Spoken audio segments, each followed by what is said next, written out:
Hey guys, it's Charlie and you're watching Frisky Business.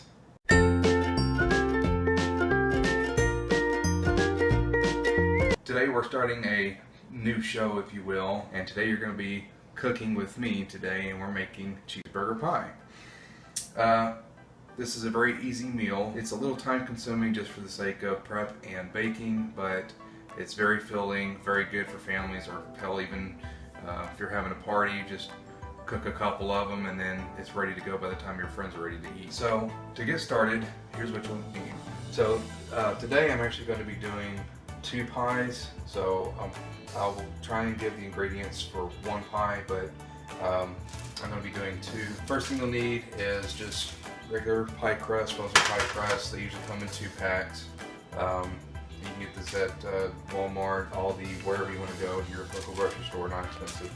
You'll need a pound of ground beef. I'm actually using ground turkey. It's a healthier alternative. By the time you season and everything, I like it just as well.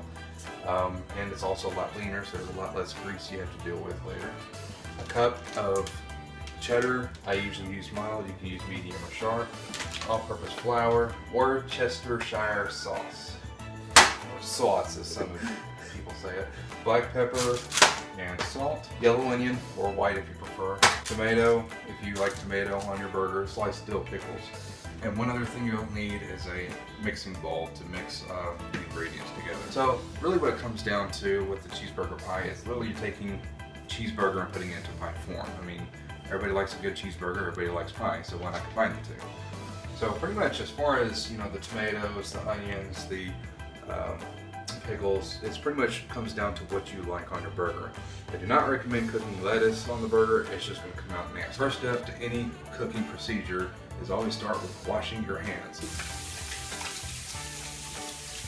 Once you've got your hands washed, next thing to do is to go ahead and pull your pie crust out of the freezer so it can be thawing this whole time while you're preparing everything else. That would be decently thawed by the time you're ready to put the ingredients in it.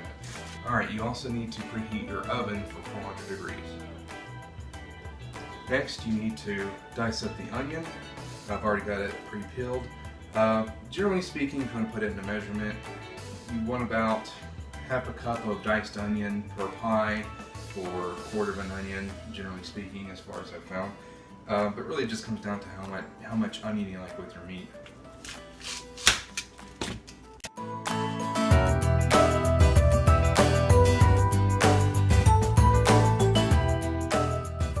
Okay, now we got our onions all chopped. I probably did a little bit more than a cup worth, about half an onion, which we like a lot of onion, so it worked. Alright, so let's get started. First thing you'll need is a pan or skillet. If you're doing 1 pie, but since I'm doing 2, I'll be dealing with 2 pounds of meat. I'm going to be using just a pot. Okay, now I've got my meat in the pot. You want to brown it over medium-high heat. Just trying to get it unchunky and back to more brown form.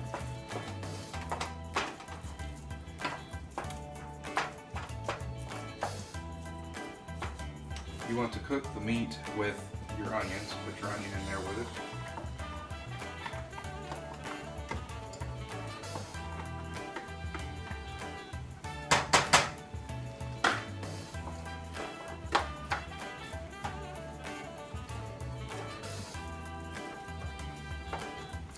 Okay, so it's pretty well browned and cooked, as brown as turkey can get. And you can see that I've mixed the onion in with the meat pretty well. Just make sure you keep stirring so it cooks more evenly.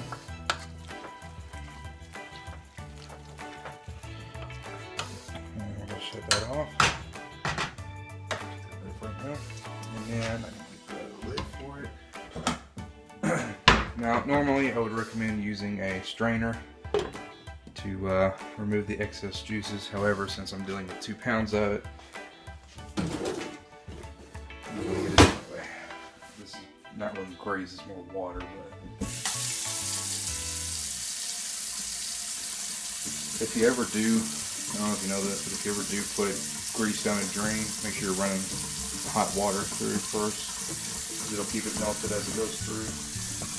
Alright, so now that that's all drained, next step is to get your mixing bowl. So we're going to take all our meat and onion, put it in the bowl.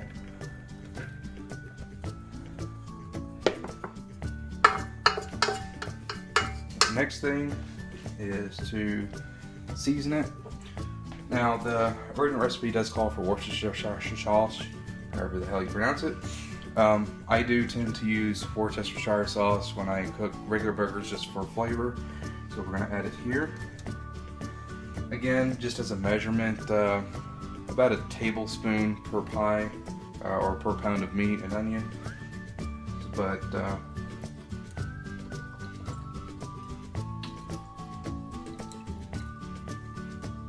I like flavor. Alright, next you want to get your salt and pepper. Next, close looking out of order. Now, a little bit of salt goes a long way, especially if you do use Worcestershire sauce. So, just a little bit. Pepper, I usually go a little heavy on personally, just to give it a little extra more flavor. You don't have to use Worcestershire sauce or salt and pepper. You could probably use like steak seasoning, like Montreal steak or Dale's, even if you like using Dale's steak season, which I have done with my burgers before, and it is quite good. You can do that, or you can use, if you want to make more of a barbecue burger, you can use, you can put some cayenne pepper in it. You can put some chipotle pepper in it, and if you've ever made ranch burgers, that is also something you could probably do, is mix a ranch pack with it. Last thing to add in our mix of ingredients is flour. Generally, per pie or per pound of meat, you want about an 1/8 to 1/4 cup of flour. This is basically kind of a filler, but it's also mainly our binder since we are making a pie.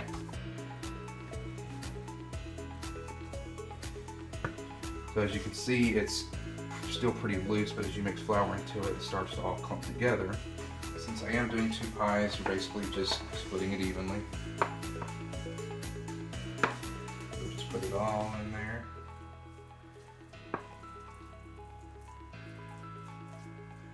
Kind of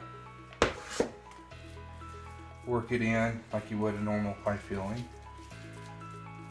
Just kind of give it level, even, all the way around, because you do have stuff coming on top of it. So as you noticed, it did not fill the pie crust, but maybe about halfway. You got lots more. You got cheese toppings going on it. Next, you want to slice your tomatoes. Normally, for a normal sized tomato or a medium or whatever they call it, a large tomato, it's generally 1 tomato per pie, and all you're doing is just slicing the tomato, and just normal thin slice, as you would put it as a topping on a burger. So take your tomato slices, place them as such.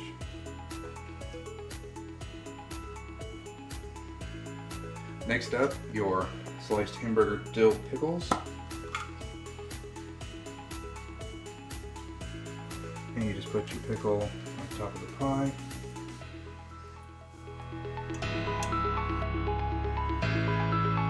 Next up, your cheese.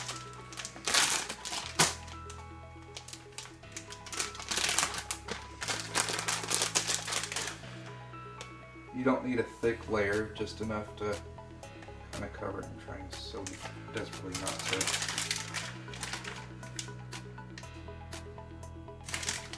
It's a mess here. It's kind of a heaping hamburger pie.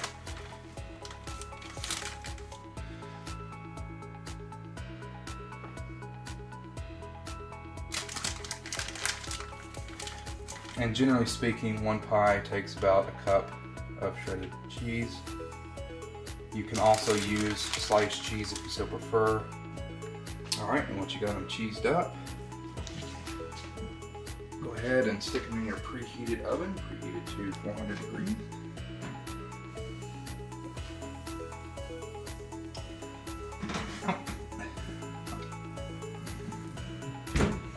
then you're just going to let it bake for 30 minutes and then make sure all the cheese is melted and everything. And then we'll see what they look like when they're done. Alright, it's been 30 minutes, so let's take a look what they look like. Pies in the eyes. They're looking pretty good. I'll go ahead and turn it off. I'm pretty sure they're done-ski. Don't forget that the oven's hot. Thank you. Warning, the oven may be hot. Pies may be hot. I may be hot. That's up to your discretion. Yummy. Really good. Yummy, yummy, yummy. I am starting to salivate myself. Alright, well, they're looking pretty good, but before we start diving into them, we need to let them cool for a little bit. But real quick, I just wanted to go ahead and say, as I kind of mentioned before, you can customize it to your own liking. You can have pickles, you can not have pickles, or tomato, or onion. You can use different cheeses. You can use sliced cheese versus shredded cheese. You can have different seasonings and spices, whatever you want to use. Something we might try in the future is making a mushroom and Swiss cheeseburger pie. I think that's going to be pretty good. And basically all you would do there is you would pretty much cook your, slice up mushrooms and probably season it, cook it with your meat and onions, throw it in there, and put sliced Swiss on top. I think it'd be pretty straightforward. I mean, there's a lot of things different things you can do, and I think it's pretty intuitive. But this is basically, I think you basically get the idea of how to make a general cheeseburger pie. So we're gonna let that cool, and then I guess the last thing is to slice it open and show you what it looks like inside, and then we're gonna get to eating. Alright, now they're cooled off, so it's time to dig in. We let it cool probably, what, 20 minutes? Something like that. Yeah, not bad. And that's what it looks like. Now, I also forgot to mention there is, as part of the original recipe that I have, there is a call for cottage cheese and egg. I'm not a big cottage cheese fan. I've had it with the mixture, and it's okay. If you like it, you can try it. It is 1 cup of cottage cheese and 2 eggs mixed together, and then just simply spread on top. Then you put your tomatoes and toppings on, and then the cheese. You're welcome to try it, but we're not a big fan of it. This is what we like. Now, as far as condiments go, you can have it with mustard, ketchup, mayo, chipotle sauce. I'm sure Lee will. Whatever you like to put on your burger, barbecue sauce even. You can put it on top, or you can use it as a dipper, which is what I usually do. Just some mustard and ketchup. You put some lettuce with it if you want. Pretty much, like I said, it's just a cheeseburger in pie form. And now you've got your cheeseburger pie. And in case you're wondering, if you haven't noticed, with the paper plate and the PJ Ninja Turtle pants, the whole point of this show is, other than just basic content for the channel, is some simple, easy, even cheap meals that everybody can make. It doesn't take a Martha Stewart or Betty Crocker to make. Make sure you hit the subscribe button so you can keep up with all the new episodes that come out of Frisky Business. And make sure you hit the bell at the bottom too, so that way you're notified of each new video that comes out. We'll see you next week.